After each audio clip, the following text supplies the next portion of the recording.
Hey guys, it's Tinker Taylor here today, bringing you back another Pokemon build series video. Today we have Onix, who is a rock ground type Pokemon, I believe. Yes, I always have a little thing up about them and what they look like and the types and stuff like that, so that I can talk about it. And sometimes there are ads that pop up over the information I'm trying to look at. But yes, Onix is a rock ground type, and think of a snake but made of rocks. Just like a segmented snake with a bunch. Each segment is a rock, and they just get smaller and smaller as it moves down the tail. And it kind of looks like it's standing on the very tip of its tail, but also like maybe it's in the middle of attacking. I don't know. Apparently, it is also the tallest rock type Pokemon. I can't remember how tall it actually is, but it's quite tall from memory. And yeah, I don't know. I've always thought Onix was a bit of a cool Pokemon, like a bit of a strong Pokemon. Now, I'm not sure how accurate that is, but that's kind of what I've always thought. I don't know why. Honestly, no clue why I've thought that, but yeah, I definitely had a lot of fun playing with Onix. I feel like every time I play with Onix, it's because I'm playing early on. I'm not gonna lie to you guys, I play early, and then I'll get to like a certain point, and then I'm like, I've played this for like 6 hours straight, and I'm kind of getting bored, and I'll come back to this later, and then I never come back to it later. So yeah, never actually fully completed any Pokemon game, but I've gotten close. I think the most I've ever gotten is maybe like 3 or 4 gym badges. And I guess like each person has their own version of completing the game. You know, some people want to get one of every Pokemon, some people want to get one of every shiny, some people want to get just all the gym badges, and that's fine. Some people want to do all the battles that you can do. Some people want to do all of that all together. Some people want to level up every Pokemon to level 100. That's definitely not something I always tried to do. Anyway, it's definitely something I tried to do. I don't know why. It was just like the one thing I wanted to do was get them all to level 100.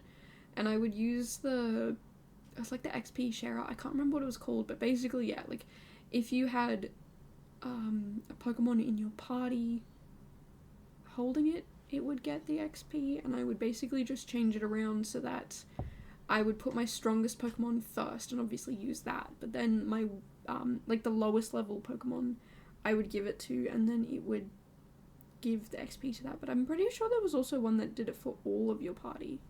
So I would swap out my Pokemon. I would have, these Pokemon at level, I don't know, let's say 20.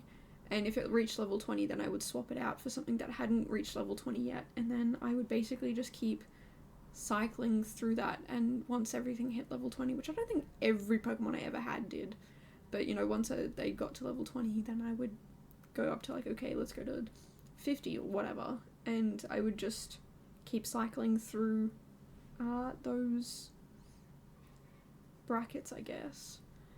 And yeah, I don't know, that's something I kind of want to do, is get something to like a level, I say something, I want to try and get like all my main Pokemon at least to level 100, but that means actually playing the game, so yeah, look, that's it's questionable. I don't know if I'll ever actually get there, but at least I've got a goal that if I ever do play, then there's my goal.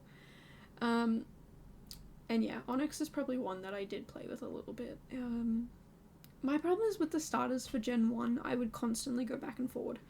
I love them all. It's one of the hardest ones for me to pick, because not only are they the cutest things ever, but like I just love them all. Like, yes, sure, you could argue about this one's stronger than that one, and if you play this way it's better for that, and blah blah blah, like whatever. They're all so sweet and cute, and I love, like, you can't get over them. I mean, maybe you can, but I can't. I find it really hard to pick between them. I love them all for their own little reason. But yeah, as the gens go on, each generation, it's a lot easier for me to pick which one. And I find myself picking, I would say fire type probably the most. There's a couple of times where I'll pick water, there's a couple of times where I'll pick grass type, but most of the time, yeah, it's fire type. So yeah, I don't know. I also find with Gen 1 games, I generally end up picking I don't know. I would say Charmander's probably picked the least, not because I don't like Charmander, but probably because I pick fire type most other times. And I kind of want to give the other types a chance.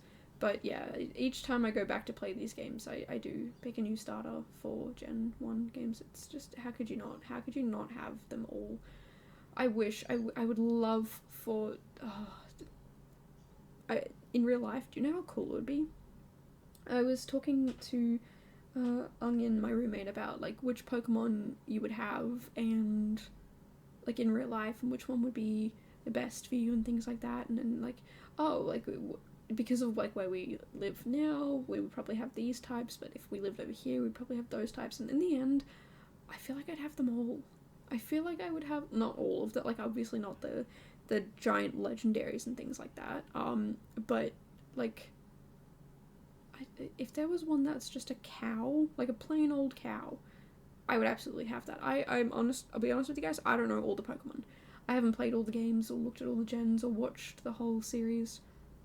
But if there was one that, I mean, I guess Milk Tank is technically, but I'm talking like, you go outside and that, like, our current real cows, if that was a Pokemon, oh, I would definitely have a herd of those. And definitely all the cat Pokemons that I could have, because cats are just sweet and adorable. I don't know, I feel like I would run like a Pokemon rehabilitation center, like for the Pokemon who maybe can't be released back into the wild, or who prefer not to live in the wild but need a little bit of help and whatnot and things like that. That's for sure. Like,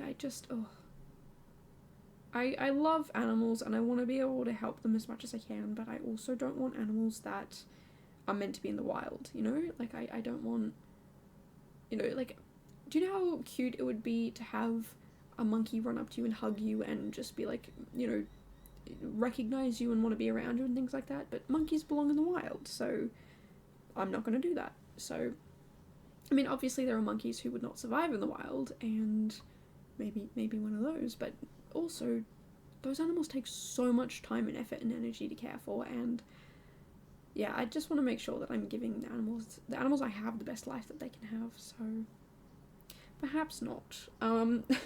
Which is why, yeah, I'll just play with my Pokemon and it'll be all good. But anyway, we're coming pretty close to the end of the video here, just a short little build I did last night. But yeah, if you guys enjoyed, definitely let me know down below, and if you want to see more stuff like this, make sure to subscribe. I do come out with a video pretty much every single day, but until then, I will see you guys in the next one. Bye guys.